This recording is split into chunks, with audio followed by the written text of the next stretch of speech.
Sujata for kids চ্যানেলে সবাইকে welcome. আজকে আমার এই ভিডিওটি ক্লাস 5-এর স্টুডেন্টসদের জন্য। ওয়েস্ট বেঙ্গল বোর্ডের যে পঞ্চম শ্রেণী আছে, পঞ্চম শ্রেণীর যে উইংস বইটি আছে সেখান থেকে আজকে আমার এই ভিডিওটি। তো উইংস বইয়ের যে পেজ 3 হচ্ছে অ্যাক্টিভিটি 4 নিয়ে আজকে আলোচনা করব। তো চলো শুরু করি। অ্যাক্টিভিটি 4-এ কী বলেছে? Carefully study the following hints and write 6 sentence on the season, add a title to the paragraph. আমাদের হচ্ছে যে কতগুলি হিন্টস দেওয়া আছে সেগুলি হচ্ছে আমাদেরকে পড়তে হবে এবং পড়ে বুঝতে হবে এখানে কোন ঋতুর কথা বলা হয়েছে এবং সেই ঋতু সম্পর্কে হচ্ছে 6টি বাক্য আমাদের লিখতে হবে, 6 sentence. Add a title to the paragraph এবং যে আমরা যে 6টি বাক্য লিখব তার মধ্যে আমাদের হচ্ছে টাইটেল দিতে হবে। তো এখানে দেখো কী দেওয়া আছে, name of the season. Season এখানে কোন একটি ঋতুর নাম দিতে হবে। তারপরে দেখো ক্লাউডস রাম্বলিং। রাম্বলিং মানে হচ্ছে গুড়গুড়ানি শব্দ। Black thick cloud in the sky. কালো মেঘে ঢাকা থাকবে আকাশ। এই সময় কালো মেঘে আকাশ ঢাকা থাকে। The sun is often covered. সূর্য এই সময় দেখা যায় না, মেঘে ঢাকা থাকে। থান্ডার স্টর্মস, বাজ পড়ে। Difficult to dry wet clothes, ভিজে জামা কাপড় শুকানো মুশকিল হয়ে পড়ে এই সময়। Water logging in low lying places, নিচু জায়গায় জল জমে থাকে। তো এই সময় কোন ঋতুতে হয়ে থাকে? এই সময় হচ্ছে রেইনি সিজনে হয়ে থাকে। রেইনি সিজন বলতে বর্ষাকালে হয়ে থাকে। তো বর্ষাকাল সম্পর্কে আমরা 6টি বাক্য লিখব। এখানে দেখো আমি লিখিয়ে নিয়েছি যাতে তোমাদের সময় কম লাগে।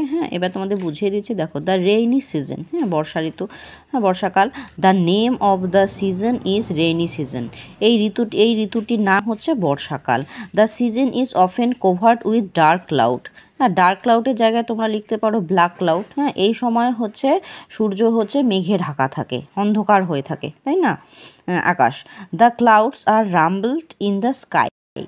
এই সময় কি হয়, মেঘের মধ্যে হচ্ছে গুড়গুড়ানি, মেঘে যে পুরো আকাশে হচ্ছে মেঘের গুড়গুড়ানি শব্দ শোনা যায় মাঝে মাঝে। এভরিথিং বিকামস ওয়েট, সব কিছু ভেজা ভেজা থাকে।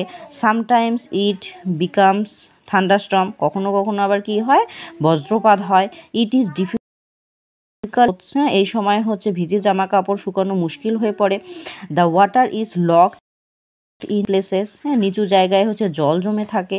দ্য কদম flower is a seasonal flowers in this time, এই সময় এই যে সময়টা, এই ঋতুতে আমরা হচ্ছে কদম ফুল ফুটতে দেখতে পাই। ঠিক আছে, এই গেল তোমাদের অ্যাক্টিভিটি 4। অ্যাক্টিভিটি 5-এ এবার কী বলেছে দেখো, রিড দ্য প্যাসেজ কেয়ারফুলি। যে প্যাসেজটি দেওয়া আছে সেটা আমাদের ভালো করে পড়তে হবে এবং find out the singular and plural numbers. এবং সেখান থেকে হচ্ছে সিঙ্গুলার মানে হচ্ছে এক বচন এবং প্লুরাল মানে হচ্ছে বহু বচন। সেখান থেকে আমাদের সিঙ্গুলার নাম্বার আর প্লুরাল নাম্বার বের করতে হবে। তারপর আন্ডারলাইন দ্য সিঙ্গুলার নাম্বারস, যে সিঙ্গুলার নাম্বারগুলো আছে সেখানে আমাদের আন্ডারলাইন করতে হবে, নিচে দাগ দিতে হবে। And circle the plural ones, এবং যে বহুবচনগুলি আছে সেগুলি হচ্ছে আমাদের গোল করতে হবে। তো চলো পড়ে নেই কী বলছে। ওয়ান ডে, একদিন, some boys were playing beside a lake. কিছু ছেলে হচ্ছে হ্রদের পাশে খেলছিল। They saw to their surprise an old man with 2 monkeys. এবং তারা কি দেখলো? তারা দেখলো একটি বৃদ্ধ লোক, তারা 2টি বানর নিয়ে দাঁড়িয়ে আছে। হি হ্যাড এ স্টিক, তার কাছে হচ্ছে একটি স্টিক মানে লাঠি ছিল। And a sack in his hand, sack মানে হচ্ছে বস্তা, এবং হাতে কি ছিল? বস্তা ছিল। The old man stood in front of a playground nearby. এবার আশেপাশে একটি যে খেলার মাঠ ছিল সেখানে বৃদ্ধ লোকটি দাঁড়িয়েছিল। Many men and women of difficult ages gather there. Many মানে অনেক হচ্ছে মহিলা এবং অনেক হচ্ছে পুরুষ এবং মহিলা সেখানে বিভিন্ন বয়সের সেখানে হচ্ছে গ্যাদার মানে আলোচনা করছিল। Then the old man started showing tricks with the monkeys. এবার তারপরে কি হলো, বৃদ্ধ লোকটি তার খেলা দেখানো শুরু করে দিল সেই লাঠিটি দিয়ে, এবং তার বানর যে 2টি ছিল সেই বানর দিয়ে। A cow also enjoyed the funny show. এবার সেখানে একটি হচ্ছে গরু ছিল, গরুটিও সে হচ্ছে ভালো মানে সেই যে খেলা দেখাচ্ছিল স্টিক দিয়ে সেই খেলাটি মজার সহকারে দেখছিল, আনন্দের সহিত দেখছিল। এবার তোমাদের আমি সিঙ্গুলার নাম্বার প্লুরাল নাম্বার বুঝিয়ে দিই। দেখো এখানে ডে বলেছে, ডেটা হচ্ছে সিঙ্গুলার, সেজন্য এখানে আন্ডারলাইন করবে।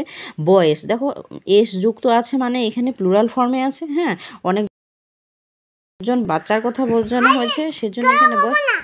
তারপরে দেখো এখানে বলছে কি, তারপরে দেখো এখানে বলছে ওল্ড ম্যান, ওল্ড ম্যান মানে একজন বৃদ্ধ লোকের কথা বলা হয়েছে, এটাতে আন্ডারলাইন করবে। মাঙ্কিস, মাঙ্কিস মানে দেখো এস যুক্ত আছে বানর, হ্যাঁ টু মাঙ্কিস মানে একের বেশি, সেজন্য এটি প্লুরাল ফর্মে আছে, এটাকে গোল করে নেবে।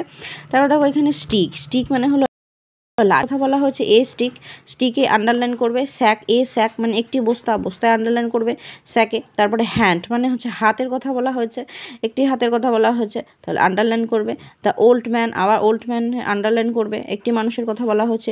হ্যাঁ প্লেগ্রাউন্ড, এটি প্লেগ্রাউন্ড মানে হচ্ছে মাঠের কথা বলা হয়েছে, একটি মাঠের কথা, সেখানে আন্ডারলাইন করবে। এবার দেখো এখানে মেন, MEN আছে, এই মেন কথার অর্থই কিন্তু এটা হচ্ছে অনেকজন পুরুষ, হ্যাঁ যদি থাকতো হচ্ছে MEN তাহলে কিন্তু একটি মানুষের কথা বোঝানো হতো, এখানে মেন মানেই হচ্ছে এটি অনেক পুরুষের কথা বোঝানো হয়েছে।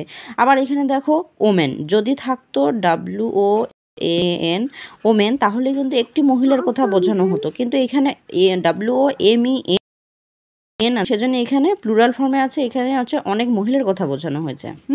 তো এই দুটি তোমরা গোল করে নেবে। তারপরে দেখো এখানে কি দেওয়া আছে, স্টিক হচ্ছে এস যুক্ত আছে মানে লাঠি, অনেক লাঠি, সেজন্য এটি গোল করে নেবে। মাঙ্কিস এস আছে, সে গোল করে নেবে। কাউ, কাউ মানে গরু, একটি গরুর কথা বোঝানো হয়েছে, হ্যাঁ আন্ডারলাইন করবে। এগুলো তোমাদের অ্যাক্টিভিটি 5। পরের ভিডিওতে তোমাদের অ্যাক্টিভিটি 6 নিয়ে আলোচনা করব। ভিডিওটি উপকৃত মনে হলে অবশ্যই সাবস্ক্রাইব করবে, বন্ধুদের সাথে শেয়ার করে দেবে।